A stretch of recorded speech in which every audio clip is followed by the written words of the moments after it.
And welcome to Detroit's only nightly political talk show, live tonight, covering everything people, power, and politics. I'm Roop Raj. We're glad you're making us a part of your night during these really critical times. A lot has happened at the DNC tonight, and we'll get into that. We're also taking a closer look at a couple of statements President Biden made during his speech at the DNC. They weren't quite accurate, so we're giving you a reality check. Plus, Governor Gretchen Whitmer and Congresswoman Debbie Dingle are in the hot seat tonight talking about what's been happening in the Windy City this week.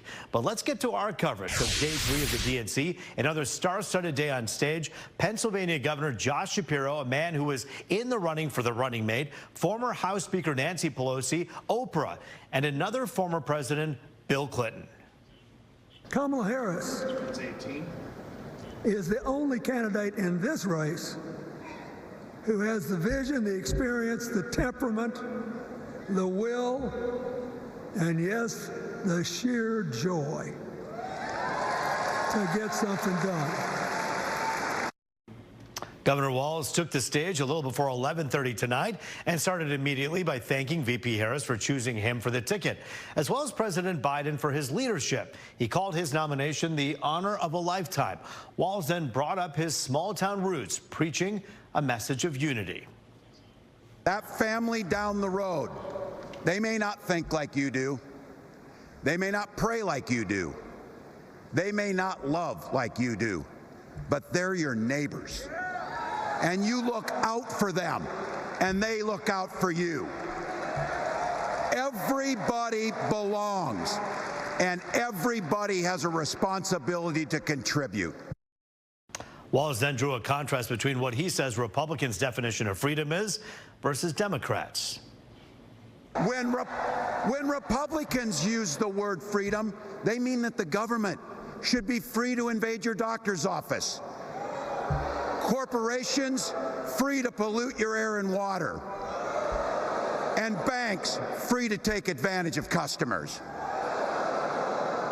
But when we Democrats talk about freedom, we mean the freedom to make a better life for yourself and the people that you love. Freedom to make your own health care decisions. And yeah, your kids' freedom to go to school without worrying about being shot dead in the hall.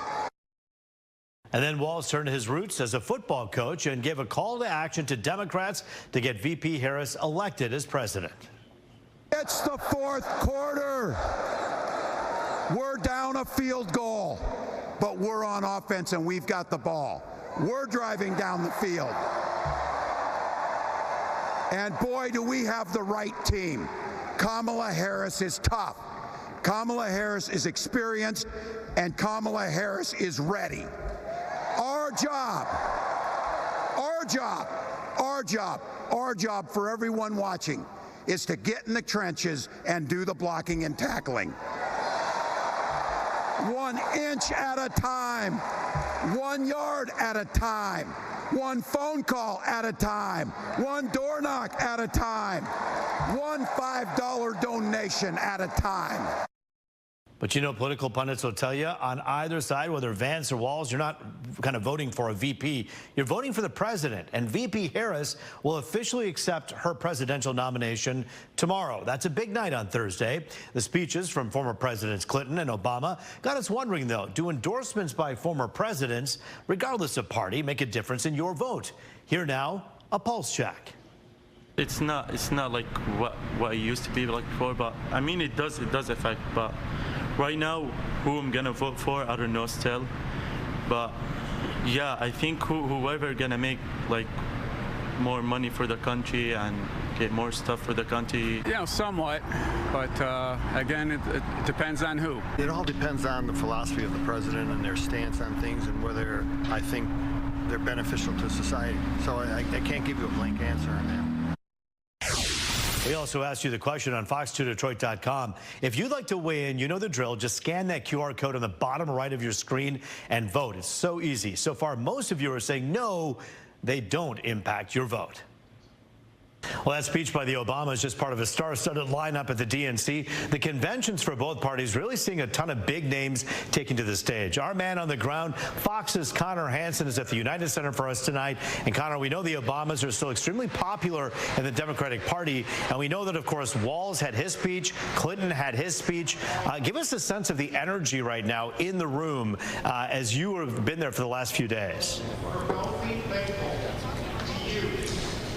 Yeah, Roop, it's good to see you. The Democrats have maintained such a high level of energy here in the United Center throughout the week, and that's been so important for their momentum. They've been trying to translate to the polls as well as they continue through this race for the White House. But I can tell you, when former President Obama came out here, people went crazy. This is his hometown, his home state, and he doesn't come out to speak like that much anymore. But he has a long-standing relationship with Vice President Harris. He talked about that. His entire message was why he thinks Kamala Harris and Tim Walz will be the ticket for the future. But both Michelle Obama and Barack Obama spent a lot of time going after former President Donald Trump, and that got quite the response from the crowd. If you ask Democratic pundits, they say those speeches hit all the marks, setting the stage for even more of those high-profile Democrats showing up throughout the week. Yeah, and you take a look at Michelle Obama being a pretty incredible and dynamic speaker as well, regardless of where your politics lie. Her biggest thing was, let's activate the voter base. You got to get out there. That's something that is pretty formidable for any Republican opponent who's watching this. That's right. And while the entire inside of the United Center went crazy for that speech, you know, she stressed that we're energetic right now, but we've still got a few months to go here before the election, and you need to translate that energy into votes, she says, because no matter what, this is still going to be a close race, even if you're a Democratic delegate sitting in here thinking, you know, they've got this in the bag. But for a while, Trump had a pretty big lead on Joe Biden. Now this is still an extremely close race, and it still will be after this, even if Democrats see a bump from the convention. All right, Connor, and I have one last question for you. You know, we know about Walz, of course, speaking tonight, Clinton, all that big stuff that happened. We've been covering it. But what are some things that we're not seeing relative to security, protests, other things that may be happening behind the scenes?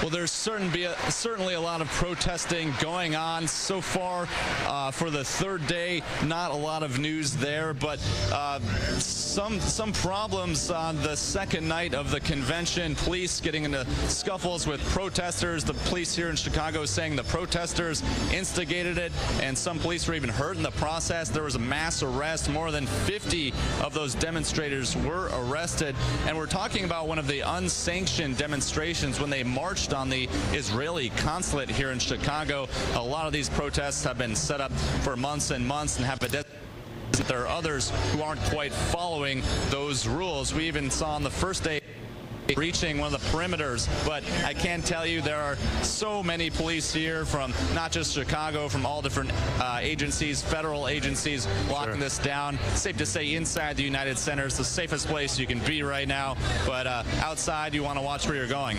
Yeah, you certainly do. You know, Republicans watching this one just as closely as the Democrats. Of course, this is going to be neck and neck with this big race. Connor Hansen for us live in Chicago tonight.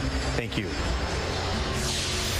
And it's been an eventful week. The emotion and fire of President Biden's speech in front of the Democratic National Convention really got a lot of headlines, but perhaps lost in that a couple of issues with the facts the president had. And that's why we're here. We said it yesterday, we'll say it again. Facts aren't a left or a right thing. They're a right and a wrong thing.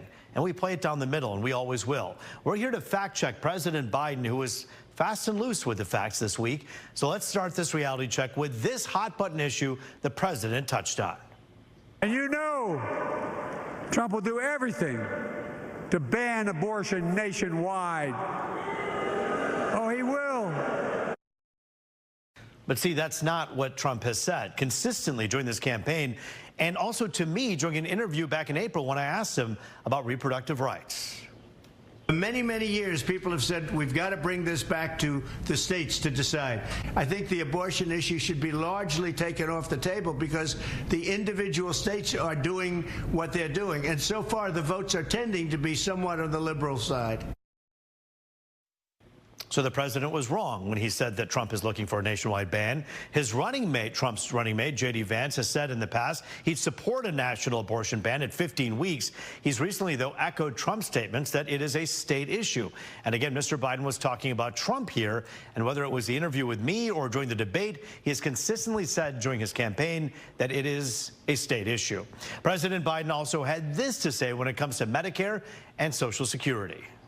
They'll protect Social Security and Medicare. Trump wants to cut Social Security and Medicare. This is where things get a little more complicated, but that also goes against what Trump has said.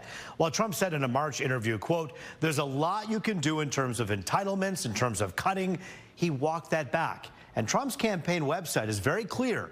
It says Republicans should not cut any money from Medicare or Social Security under any circumstances.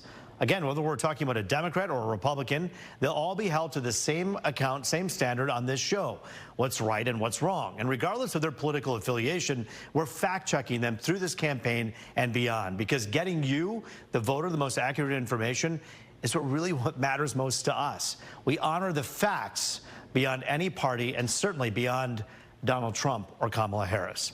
By the way, for those of you wondering why we aren't fact-checking former President Trump's visit to Howell, well, that was on last night's episode of The Pulse. You can watch that now on fox2detroit.com or the Fox Local app. Look, last night some Trump supporters were angry about my fact check. I'm sure the fact check we just did on Biden may have the other side rolling their eyes. I can hear it all the way here in Southfield right now. But guess what? It's what we will do, like it or not. And speaking of Trump, the former president continued his DNC counter-programming in another key battleground state. He was in North Carolina holding his first outdoor rally since a gunman tried to assassinate him in Pennsylvania. He spoke behind bulletproof glass during his remarks and pointed to the world peace while he was in the White House. My attitude kept us out of wars. I stopped wars with phone calls. Russia should have never happened. With Ukraine, would have never happened if I were president. Would have never happened. Nope, there was no talk of that. Would have never, ever happened with Putin. Would have never happened. And Israel, October 7th, would have never happened. Iran would have never done that. They had very little money at that point. Well, Trump also took aim at this, a revised job report that came out today saying the U.S. actually added 818,000 fewer jobs between April of last year and March of this year than it originally reported. The Department of Labor says job growth was actually 174,000 a month. And it follows a July jobs report that was actually much worse than expected. We should note these are preliminary numbers right now, and the final report will be out in February. But experts say it is better to count for companies either being created or going under. But Trump called the revision, quote, a total lie. Well, a guy you previously knew as a Democrat headlined a major Republican event in Metro Detroit. You remember him. We're talking about disgraced Detroit mayor turned minister Kwami Kilpatrick speaking at the Oakland Party GOP's Lincoln Dinner. He's been a Trump supporter ever since the former president granted him clemency after he was sentenced to 28 years in prison for corruption. Here's what he had to say tonight. I want Trump in the room when Vladimir Putin shows up.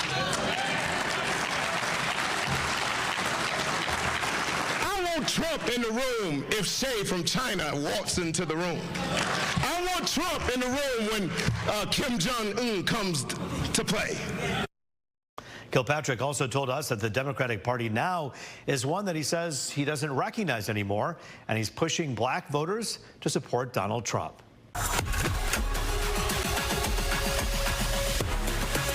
We are back now on The Pulse, diving into everything people, power, and politics from Detroit, yes, to Chicago, D.C., and everywhere in between. What an important time and a hectic time for Democrats leading up to the DNC in Chicago. But tonight, one of President Biden's close friends and supporters is saying Democrats need to get on the Harris train. You know that person very well. You just caught a glimpse of her. Our own Congresswoman Debbie Dingle joining us from the Windy City. And as everyone who watches this show knows, whether you like it or not, we bring you both sides, even when it's a big week for for the blue. We'll talk about some Republican perspectives on this show, but we begin with our special guest tonight from the Windy City. Congresswoman, thanks for joining us here tonight. Thank you. It's good to be with you. So let's talk about this. So far, it seems like with this, the Obama speech and the Michelle Obama, when you say the Obama speech, you kind of say which one, and everyone says Michelle Obama because she was so powerful in her speech last night. What do you think that did to anyone who's out there not motivated to vote? Look, I think that both Obamas last night laid out what is ahead, helped us look towards the future, what's at stake, and why it's important for everybody to engage and know we've got a job to do between now and November and the importance of voting. You know, and you saw those protesters outside. You and your late husband, such deep connections to Dearborn and the Arab American community, the Jewish American community. When you saw those protests outside saying, shut down the DNC, we got to figure out a ceasefire here, what went through your mind as someone who was representing the people of Michigan? Look, I want to say this. I have people that are hurting on both sides. I've got families in Ann Arbor that have connections to people that are still being held hostage or were hostages and, quite frankly, were killed. But more than 40,000 innocent civilians have died in this war already. We need a ceasefire now. People have the right to freedom of speech, but I also believe that there are people that are not part of my community. The young community is being very careful. They are distancing themselves. They want their voice to be heard. They want to meet with the administration. They care deeply about what's happening.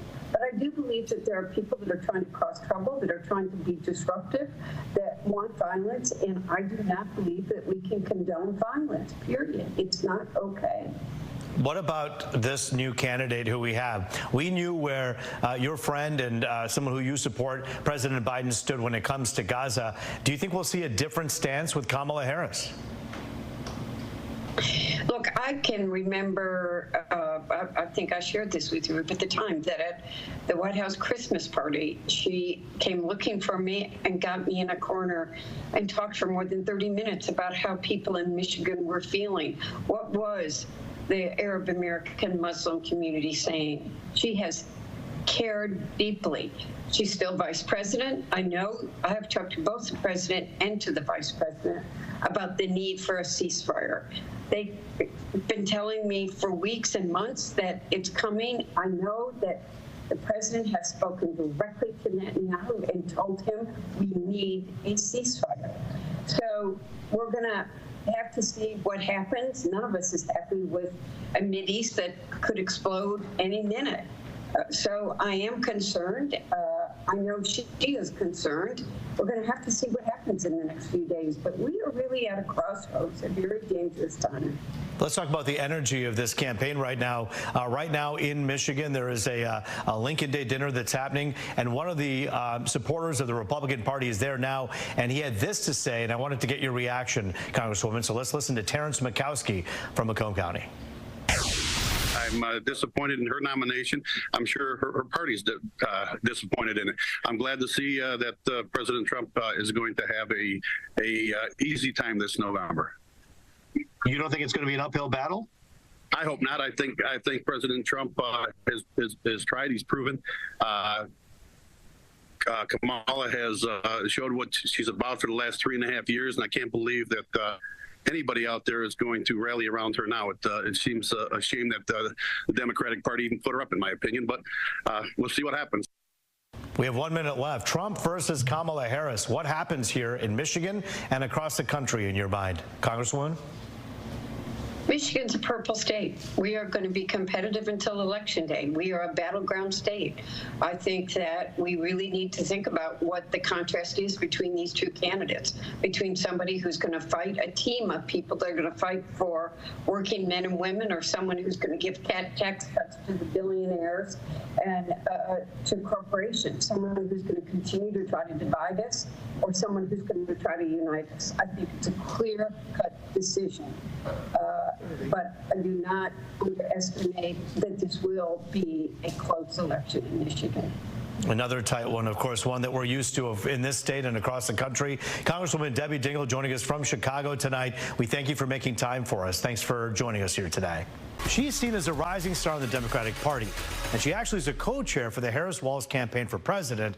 And I'm told when she was over at that convention hall today, she was greeted by a lot of warm hands across that entire convention hall. We're talking about Governor Gretchen Whitmer. She's in Chicago for the big event, but took the time to sit down with us and talk about the energy around the campaign. All right, Governor Whitmer, you're there in Chicago. Give us an idea as to what's happening there that perhaps you didn't expect to see. And one of the big things is the fact that the candidate is not who we thought it would be a month and a half ago. Yeah, that's a big thing.